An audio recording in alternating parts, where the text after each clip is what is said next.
네, 안녕하세요. 한국인사이트 연구소 김덕진 부소장입니다. 우리 사회 정말 취업난 극심하죠. 자격증, 인턴, 토익 등 정말 많은 스펙 쌓으려고 대학생들이 지금도 노력하고 있는데요. 과연 4차 산업혁명 시대에서도 이런 스펙이 필요할까요?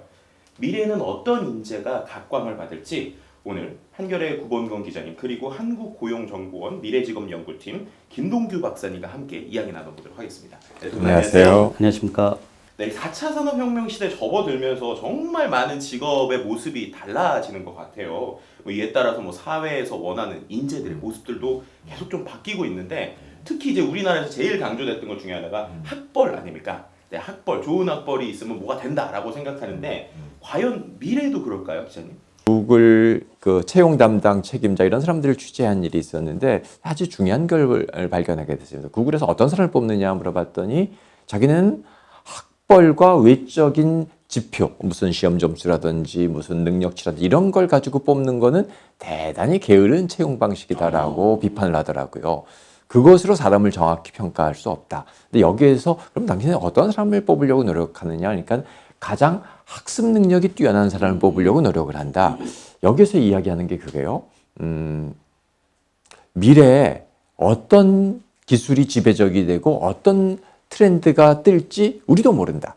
근데 우리 기업이 앞으로 잘 나가기 위해서 가장 중요한 요건은 뭐냐면 우리 회사에 가장 잘 배우는 능력을 새로운 걸 잘 배우는 사람들로 가득 차 있을 때 그 새로운 걸 나왔을 때도 우리 회사 사람들이 제일 먼저 배우기 때문에 가장 뛰어난 경쟁을 가질 수 있다. 그렇군요. 새로운 거를 잘 배우는 능력, 또 창의력, 이런 것들 상당히 중요할 것 같은데 요즘은 그래서인지 기존에는 생각할 수 없었던 창의적인 인재들을 키우기 위한 새로운 대학의 형태, 이런 것들도 있다고 하는데 기자님 미네르바 스쿨이 어떤 학교인가요? 예, 미네르바 스쿨이라고 하는 거는 지금 새롭게 생겨난 신개념 대학이라고 말할 수 있습니다.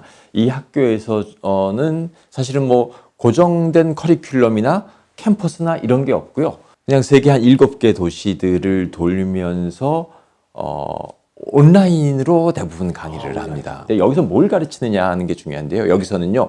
우리 그 학생들이 스펙 쌓기 경쟁을 했다라고 하면요. 스펙을 가르치지 않습니다. 그럼 뭘 가르치죠? 세계 최고의 스펙을 사실 딸 수 있는 사람들이 여기서는요.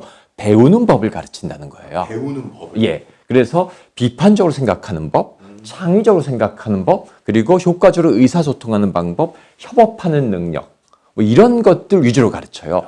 그러니까 지금 세상 모든 지식은요. 아무리 우리가 지금 이게 중요하다라고 빨리 배워도 새롭고 더 중요한 지식이 빨리 나옵니다.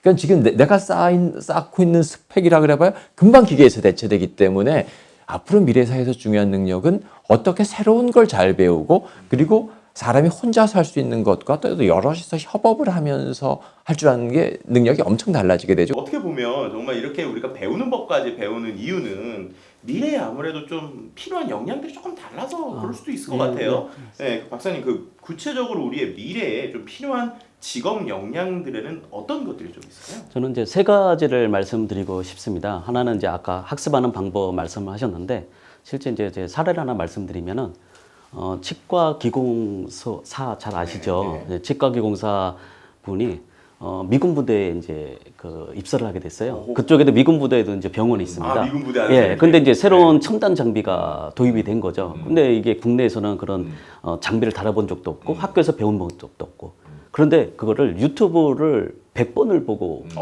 예, 그 기계 장비를 활용하는 법을 익혔다는 거죠. 이 얘기는 뭐냐면 결국은 학교 외에서도 다양한 방법으로 우리가 학습할 수 있는 그런 소스들이 엄청나게 널려 있고 다만 그거를 받아들이고 학습할 수 있는 능력 그게 가장 큰 중요한 요소라고 생각합니다. 두 번째는 우리가 기초 직업 능력이 한 10가지 정도가 되는데 그 중에서도 저는 디지털 리터러시가 미래의 직업 역량에 되게 중요한 요소다라고 생각이 들고요. 왜 그러냐면은 미래학자 중에는 95% 미래의 95%의 직업이 앞으로 컴퓨터를 활용해서 일을 하게 될 것이다. 시청에서 관련 행정 자료를 띄려면 이제는 그 시청을 직접 안 가죠. 다 그 노트북으로 저희가 다 집에서 그거를 행정 자료를 뽑을 수 있듯이 일반인들도 이제 그런 디지털 리터러시 능력이 필요하다. 이거는 프로그래밍이라든가 코딩 능력을 얘기하는 게 아닙니다. 전문가 능력을 얘기하는 게 아니고 활용 능력을 얘기하는 거고요. 마지막 세 번째는 결국은 그 복합 문제 해결 능력 같은 이런 창의력이 필요하다라는 겁니다. 창의력과 복합 문제 해결 능력은 어떤 동일선상에 볼 수가 있고요. 그리고 또 하나는 우리가 이제 그 반복적이고 개선적인 그런 일을 로봇이나 기계가 더 대체하는 건 분명히 맞지만 그럼에도 불구하고 노하우가 이제 탄탄하게 갖춰진 숙련 기술자의 역할을 우리가 간과해서는 안 됩니다. 왜 그러냐면은 아무리 기계가 발전하더라도 미세한 어떤 기후의 변화, 온도의 변화, 그리고 사람의 어떤 감각의 변화 그런 것들을 맞춰주기 위해서는 색감이라든가 이런 예를 들어서 색감 같은 걸 맞춰주기 위해서는 결국은 숙련 기술자의 노하우가 되게 중요합니다. 소프트 스킬 이런 단어를 좀 제가 많이 들은 것 같아요. 뭐 소프트 스킬이 각광받는다 뭐 이런 얘기를 많이 들었는데 이 소프트 스킬을 갖춘 인재는 반대로 어떻게 하면 좀 알아볼 수 있나요? 지금 김동규 박사님이 우리가 숙련 기술자들의 어떤 노하우가 필요하다라고 말하는데 요걸 이제 달리 표현하는 용어가 있습니다. 이제 이거를 암묵지라고 말을 해요. 전문 기술자, 장인들이나 예술가들이 그 어떤 걸 딱 보고 남들이 안 보는 걸 딱 찾아내고 어떤 결함 같은 것들 정확하게 말로 표현하기는 어렵지만 뭔가 이상 있는 걸 잡아냅니다. 그러니까 말로 표현할 수 없다라고 해서 이거 암묵지라고도 말하고 지금 말씀하신 소프트 스킬이 바로 그런 겁니다. 이 소프트 스킬이라고 하는 건 하드 스킬이 이제 대비적인데 하드 스킬은 평가할 수 있고 측정할 수 있고 그래서 가르칠 수 있고 매뉴얼을 만들 수 있는 겁니다. 근데 장인의 특성이 그겁니다. 우리 아무리 훌륭한 걸 만들기 위해서 매뉴얼이 있고 뭐 최신의 장비와 뭐 이런 걸 제공한다 그래서 장인이 되지는 않는 거예요. 맞아요.